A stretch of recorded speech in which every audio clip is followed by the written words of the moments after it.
대요리문답 오늘 156문 보겠습니다. 하나님의 말씀은 모든 사람이 읽어야 합니까?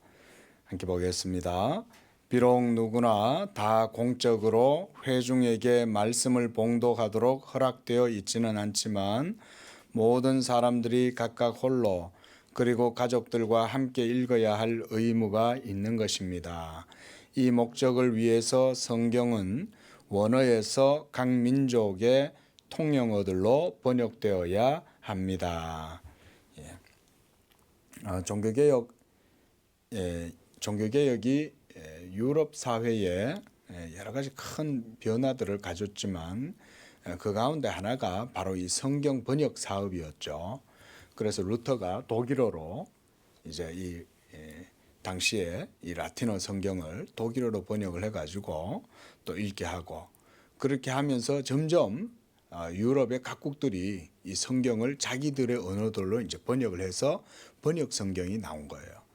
그러니까 그때부터 이제 사람들이 성경을 읽고 그 뜻을 이제 이해할 수 있게 된 거죠. 그렇게 해서 이제 종교개혁에 큰 불이 이제 일어나게 된 겁니다. 자, 157문 하나님의 말씀을 어떻게 읽어야 합니까? 이렇게 보겠습니다. 성경은 높이 경외하는 마음으로 읽고 성경은 곧 하나님의 말씀이며 하나님만이 우리가 성경을 깨달을 수 있게 하실 수 있다는 굳은 신념으로 거기에 계시되어 있는 하나님의 뜻을 알고 믿고 순종하고자 하는 소원으로 부지런함과 성경의 내용 및 범위에 주의함과 묵상과 적용과 자기 부정과 기도함으로 성경을 읽어야 합니다. 이 내용들은 아주 이렇게 정하게 이 정리가 아주 깨끗하게 되어 있는 겁니다. 그래서 성경은 하나님의 기록된 말씀이기 때문에 이 성경을 바로 이런 마음으로 읽으면 그 가운데에 있는 하나님의 계시의 뜻을 우리가 성경 안에서 읽을 수가 있고 배울 수가 있습니다. 자, 158문입니다. 하나님의 말씀은 누가 설교할 수 있습니까? 함께 보겠습니다. 하나님의 말씀은 충분한 은사를 받았을 뿐만 아니라 정식으로 공인되고 이 직분에 부름을 받은 자만이 설교할 수 있습니다. 자, 이게 신약의 시대에는 목사들이죠. 초대교회 때는 사도들 이후 시대에는 감독이라고 이렇게 주어져 있었습니다. 그 장로죠. 그러니까 어떤 우리 양재교회처럼 초대교회 때 이렇게 이제 공동체가 형성이 되잖아요. 그러면은 이 공동체가 믿음으로 형성이 됐잖아요. 그러면 믿음으로 형성됐을 때 그 영적인 질서와 권위가 그 가운데 있겠죠. 그러면은 그 영적 질서와 권위를 세우실 때 하나님께서 그 공동체의 장로들을 세우는 거예요. 그 성령께서 이제 이렇게 그 가운데 장로를 피택해서 세울 수 있도록 역사하시는 거죠. 그렇게 해서 장로들이 서게 됐을 때 이 장로들을 그래서 초대교회 때 사도 시대, 그러니까 사도들이 사역했던 그 시대가 지나고 이제 교부 시대가 이르렀을 때는 이제 감독들이 이 교회에 이제 이 일들을 했는데 그들도 다 장로예요. 감독들도. 자, 그런데 이 감독들이 바로 하나님의 말씀을 전하는 역할을 감당했던 사람이 따로 서는 거예요. 감독들 중에서도. 원래는 교부 시대 때는 감독이 곧 오늘날 목사하고 같았어요. 그때 당시에. 그런데 이게 점점 이제 이 교회의 이 장로 정치 체제가 발전하고 이렇게 되면서 이제 장로들 가운데에서도 특히 하나님의 말씀에 대한 은사를 가진 자가 있는 거예요.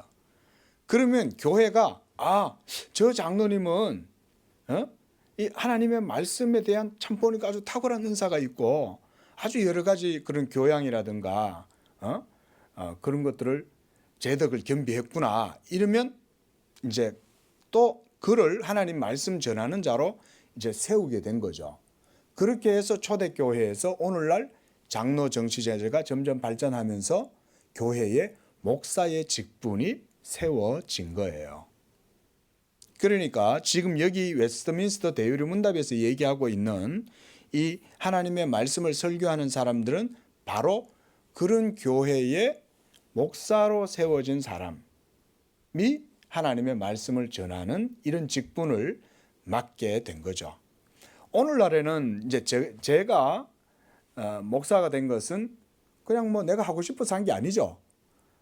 기본적으로는 교회 내에서 신앙생활을 하다가 하나님의 부르심 속에서 또 그 하나님의 말씀에 의해서 또 그런 은사를 본인도 소명을 확인할 뿐만 아니라 또 교회도 저에게 하나님이 주신 은사를 또 확인을 해줘야죠. 그래서 우리가 신학교를 아무나 못 갑니다. 그러니까 우리가 좀 제가 이런 말씀 드려 죄송하지만 군소교단들이 많이 있잖아요. 너무 신학교가 난립해가지고 가다 보면 뭐 다 총회죠. 예? 막 가다 보면 무슨 총회 이러면서 가보면 신학교육도 제대로 이루어지지도 않아요. 그리고 거기에서 목사로 세워지는 분들도 보면 이 정식적인 하나님의 교회 안에 영적 질서 속에서 세워지는 게 아니라 막 어디 미국 가가지고 한 달 동안 신학교 다닌 다음에 거기서 안수받고 와갖고 내가 목사다 이러는 거예요. 예? 그렇게 하면 안 된다 이 말이죠.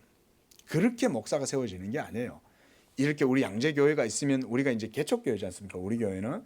그러나 보세요. 앞으로 우리 교회 내에서도 하나님의 종이 나온다고 하면 우리 교회의 영적인 질서 속에서 하나님의 교훈과 진리 안에서 영적으로 이렇게 딱 은사들이 드러나게 되고 그러면 교회 성도들이 다 보잖아요. 아, 저분은 하나님 말씀에 대한 소명감이 있는 것 같다.